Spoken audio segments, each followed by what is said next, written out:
Chapitre 19. La mort ne vint pas.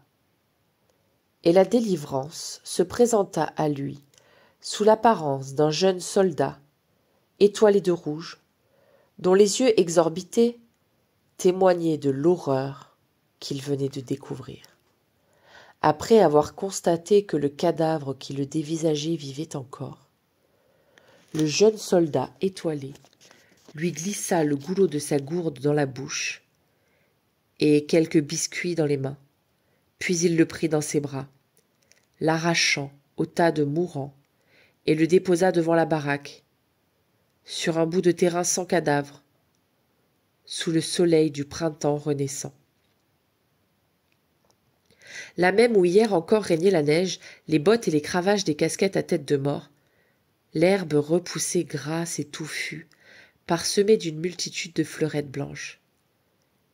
C'est alors qu'il entendit un oiseau chanter à tue-tête l'hymne du retour à la vie, et c'est alors que des larmes jaillirent de ses yeux devenus aussi secs, pensait-il, que son cœur. Ces larmes lui rappelèrent qu'il était redevenu un vivant. Comment trouva-t-il la force de se dresser, puis de marcher, et de marcher, et de marcher encore? Le chant du rossignol suffit-il pour que naisse l'idée que sa fille, sa si petite fille inconnue et chérie, avait pu survivre, peut-être, elle aussi? Et que si elle avait survécu, il se devait désormais, il en avait le devoir de tout faire pour la retrouver. Il se mit donc en marche, suivant les rouges qui avançaient droit devant eux. Il tomba d'inanition près d'une église. Un prêtre le releva, le nourrit, pria pour lui, et il repartit, marchant toujours.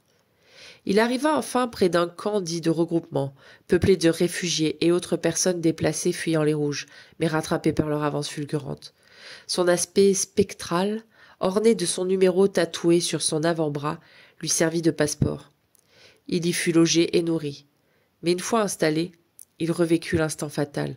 Le train, la neige, le bois, le châle, la vieille, l'espoir aussi. Et surtout, le regard de son épouse se détournant de lui à jamais et pour toujours. Pourquoi n'avait-il pas laissé le sort commun les détruire tous les quatre ensemble? Pauvre bûcheronne ne s'aperçut pas que les trains de marchandises ne traversaient plus son bois. Trop captivée par le spectacle de sa petite marchandise à elle qui grandissait et prospérait à vue d'œil, la petite ne cessait de rire, de chanter, de gazouiller et de danser avec sa chèvre devenue plus que sa sœur, sous l'œil bienveillant de l'homme au fusil et à la tête cassée. Pauvre bûcheronne ne se souvenait pas avoir vécu tant de bonheur tout le long de sa vie. L'homme au fusil, lui, guettait, l'oreille tendue vers l'est. Il savait que les rouges avançaient. Il se réjouissait tout en les craignant. Il les craignait comme il avait craint les vers de gris à tête de mort, ainsi que leurs valets et autres collaborateurs. Une fois par semaine, il se rendait dans l'un des villages proches de sa forêt, afin d'y troquer ses fromages de chèvre contre des produits de première nécessité. Là, on ne parlait que de la fin prochaine de cette guerre affreuse, avec espoir ou regret.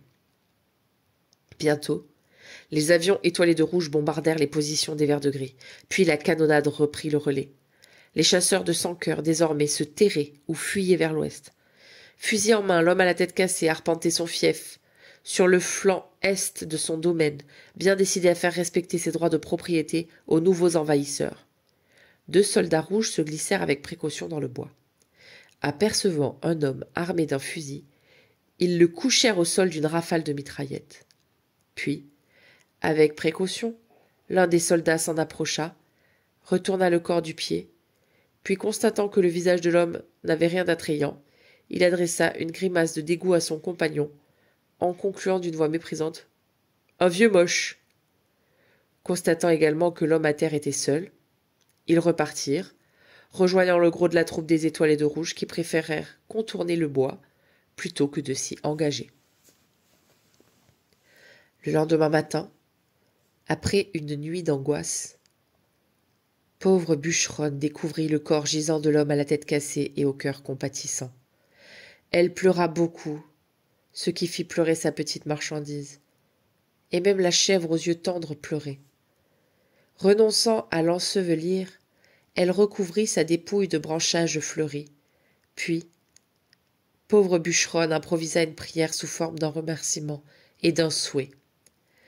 Qu'enfin, cet homme si bon trouve la paix et le bonheur qui lui furent refusés sur cette terre, qu'il les trouve là où les dieux l'accueilleront. Elle eut une pensée pour les dieux du train, mais ne la formula pas. Elle n'avait plus confiance en eux. Elle savait que si l'enfant, son enfant, avait survécu, ce n'était pas grâce à eux.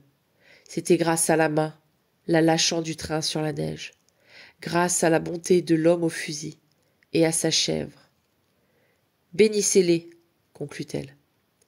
Elle ramassa les quelques hardes, enveloppa les fromages fraîchement fabriqués et les ustensiles pour les faire dans le châle de prière, puis, sa fillette à la main, sa chèvre tenue en laisse, chargée comme un baudet, elle se mit en marche.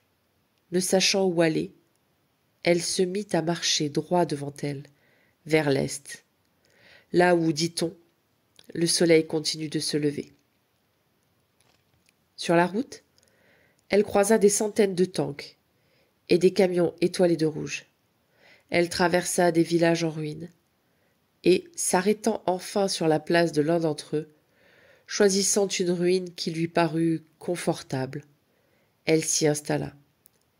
Elle étala le châle de prière sur un pan de mur encore debout, y disposa ses quelques fromages rescapés et attendit les chalands, sa fille confortablement installée sur ses genoux, tandis que la chèvre broutait un reste de talus.